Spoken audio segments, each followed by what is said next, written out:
Dear student, आज हम लोग क्लास 10 के लिए क्या देखने वाले हैं? तो आपका चैप्टर है जनन, है ना। और जनन चैप्टर से हम क्या करने वाले हैं, तो जो भी महत्वपूर्ण क्वेश्चन आपका बोर्ड मॉडल है उसी का जिक्र करेंगे और उसी को हम लोग एक्सप्लेन करेंगे। खासतौर से जनन में आज हम लोग पादप जनन वाले हिस्से को हम लोग देखेंगे, है ना। पादप जनन वाले हिस्से में क्या क्या आता है, कितने सारे क्वेश्चन इससे आ सकते हैं, वो सारे क्वेश्चन को देखेंगे। एक पुष्पी पादप का भी चित्र देखेंगे और पुष्प में कैसे कैसे प्रजनन होता है इसकी पूरी प्रक्रिया को हम लोग आज समझेंगे। तो सबसे पहला तो चैप्टर आपका क्या है, जनन, है ना। तो जनन का मतलब क्या होता है, तो एक ऐसी प्रक्रिया, एक ऐसी विधि जिसके द्वारा कोई भी जीव क्या करते हैं, अपने जैसे संतति को उत्पन्न करते हैं और पृथ्वी पर क्या करते हैं, अपनी संख्या को बनाए रखते हैं, है ना। तो वही परिभाषा में लिख दिया गया है कि एक ऐसी प्रक्रिया जिसके द्वारा कोई भी जीव पृथ्वी पर अपनी जाति को बनाए रखता है ना, अपनी संख्या को बढ़ाता है, जिससे कि वो पृथ्वी पर गायब ना हो पाए, पृथ्वी पर क्या रहे, बना हुआ रहे। तो यही प्रक्रिया क्या है, जनन है, ठीक है। अब ये जो जनन जीव करते हैं, तो जीवों में क्या होता है, हम जानते हैं जीवों का निर्माण किसके द्वारा होता है, कोशिका से होता है, ठीक है। तो कोशिका के अंदर क्या होता है, एक केंद्रक होता है और केंद्रक के अंदर क्या होता है कि गुणसूत्र पाया जाता है। ये जो गुणसूत्र होते हैं इनका निर्माण किससे होता है, तो डीएनए से होता है ना। इनका निर्माण किससे है, डीएनए से। तो अगर एक को जीव बढ़ेगा तो कोशिका को बढ़ना है, अगर कोशिका को बढ़ना है तो सबसे पहले क्या होगा कि इसके अंदर जो डीएनए है उसका द्विगुणन प्रतिकृति होना आवश्यक है ना। तो सबसे पहले डीएनए का द्विगुणन होता है और द्विगुणन होता है तो ये क्या करते हैं, जैसे डीएनए होते हैं वैसे ही डीएनए का फिर से निर्माण होता है, ठीक है। जब नए डीएनए बन जाते हैं तो इसी की तरह जो है नई कोशिकाओं का निर्माण होता है और फिर उससे नए जीव बन जाते हैं।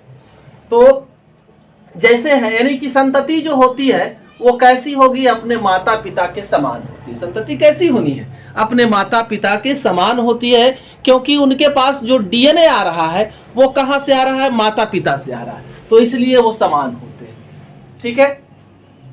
अब हम लोग ये देखते हैं कि जनन के कितने प्रकार हैं। तो जनन के दो प्रकार हैं, एक लैंगिक और दूसरा जो है अलैंगिक।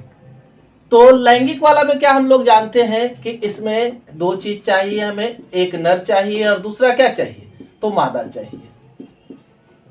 दोनों क्या करते हैं इस प्रक्रिया में, दोनों अपने अपने युग्मक का निर्माण करते हैं, है ना। और युग्मक के संयोजन से क्या होता है, तो एक कोशिका का निर्माण होता है। ये जो युग्मक होते हैं ये अगुणित होते हैं, यानी उस जीव में जितना गुणसूत्र होना चाहिए उसका आधा पाया जाता है इस युग्मक में, है ना। तो नर में शुक्राणु युग्मक का काम करता है और मादा में अंडाणु युग्मक का काम करता है।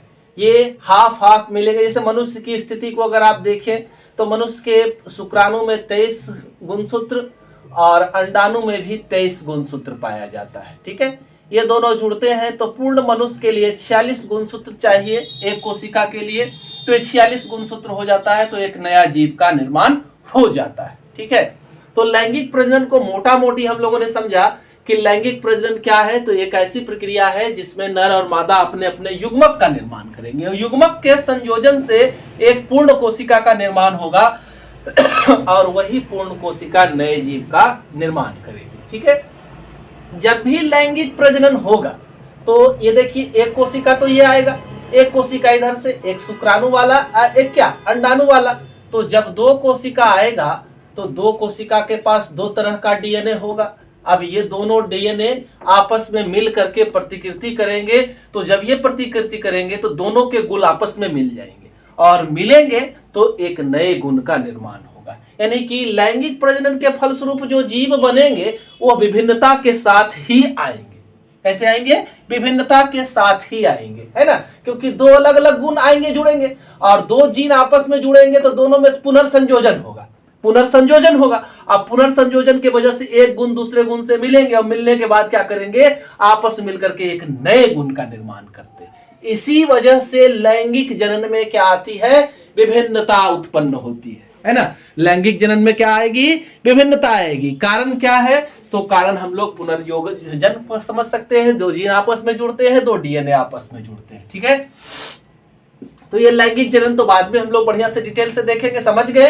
अब अलैंगिक है ना, नहीं लैंगिक लिंग, तो इसमें लिंग की आवश्यकता ही नहीं होती है।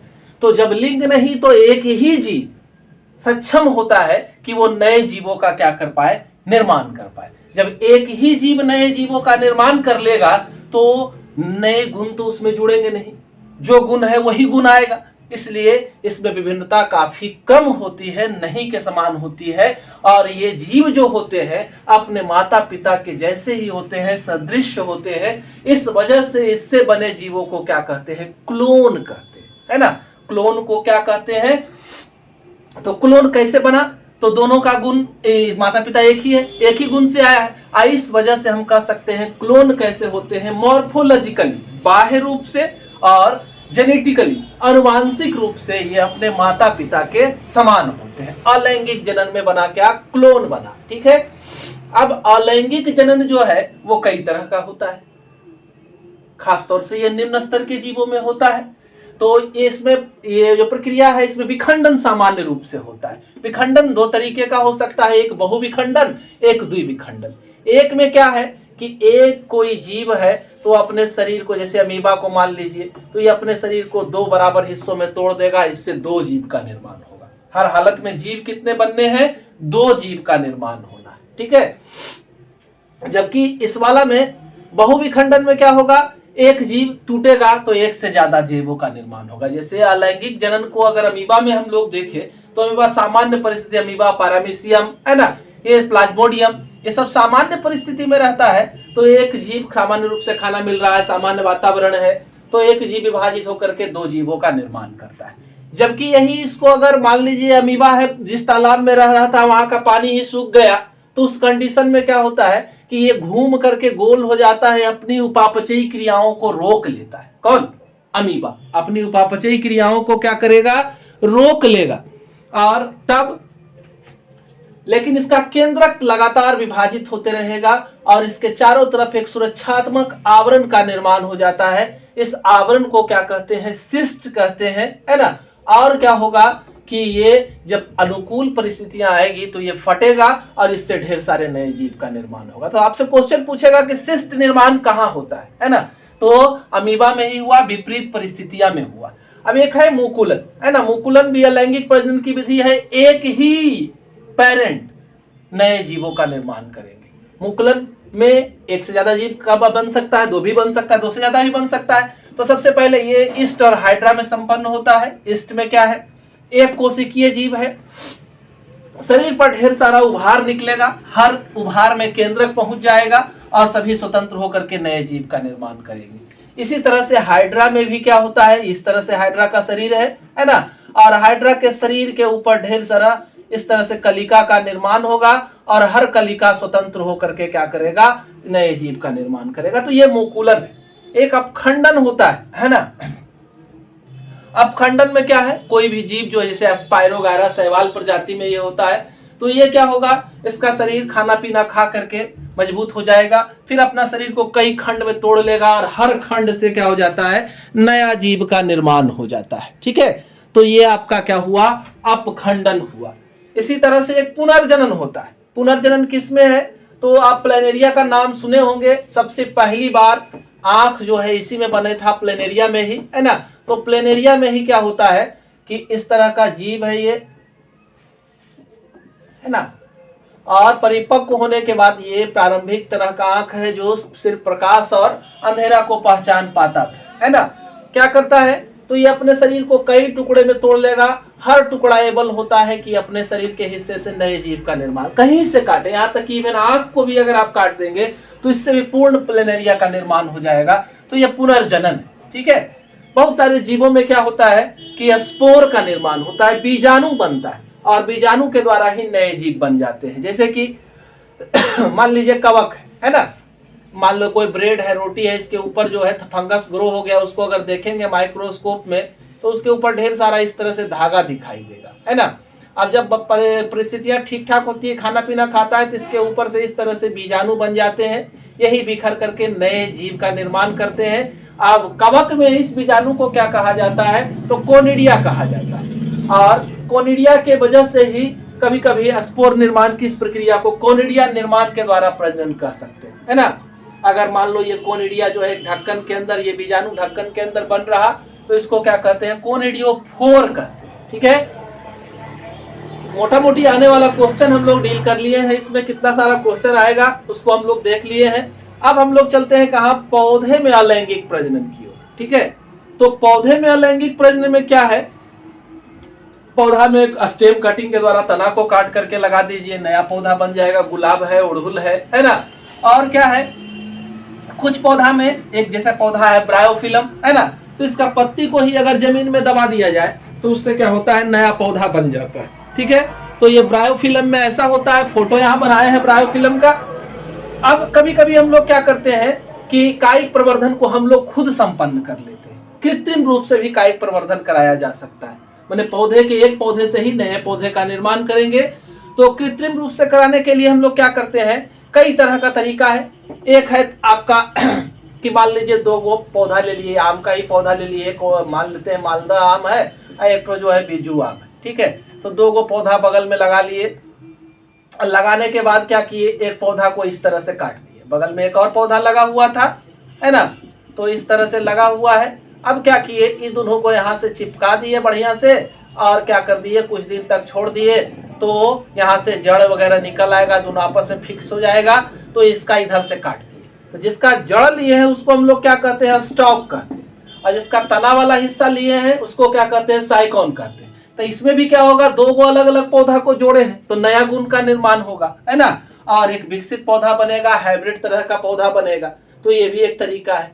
इसके अलावा एक प्रक्रिया क्या है, उत्तक संवर्धन। तो उत्तक संवर्धन का डिटेल से वीडियो आपके चैनल पर डाला हुआ है, आप जाकर के इसको उत्तक संवर्धन को पूरा क्या कर सकते हैं, वहां से पढ़ सकते हैं, है ना। तो ये उत्तक संवर्धन वाला हिस्सा है। अब चलते हैं लैंगिक प्रजनन की ओर। पौधे में हम लोग लैंगिक प्रजनन को देखते हैं। पौधे में लैंगिक प्रजनन को देखने से पहले हम लोग एक द्विलिंगी पुष्प, काल्पनिक पुष्प लिए हैं। एक पुष्प जिसमें दोनों है, स्पष्ट रूप से दिखाई दे रहा है, नर भाग भी और मादा भाग भी। तो यहाँ पर सारा हिस्सा को दिखा दिया गया है कि ये वाला जो है, ये वाला हिस्सा ये नर भाग है, ये वाला बीच वाला हिस्सा जो है वो क्या है, मादा भाग है। ठीक है, तो नर वाला हिस्सा में ये वाला ऊपर वाला जो है, ये पूरा हिस्सा को हम लोग क्या कहते हैं, पुमंग या पुंकेसर कहते हैं, है ना।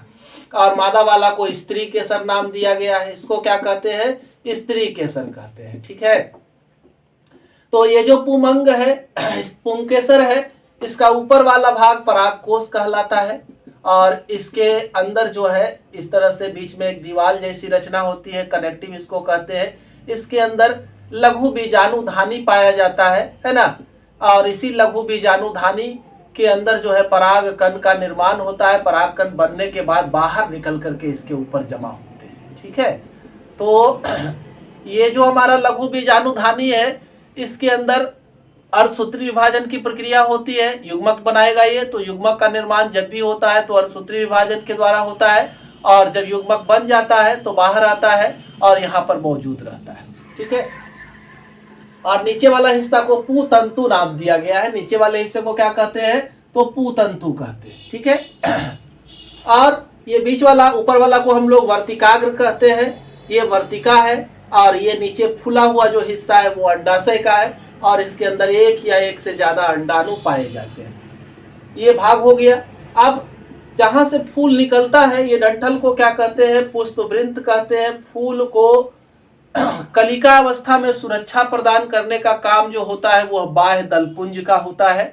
हरा रंग का हिस्सा है ये, और ये रंगीन पांखुड़ी जो इस तरह से इसके ऊपर लगी हुई होती है, ये जो है उसको दलपुंज कहते हैं। ठीक है, ये पराग कर, ये क्या कहते हैं, कीट वगैरह को आकर्षित करने के लिए रंगीन रंगीन होता है।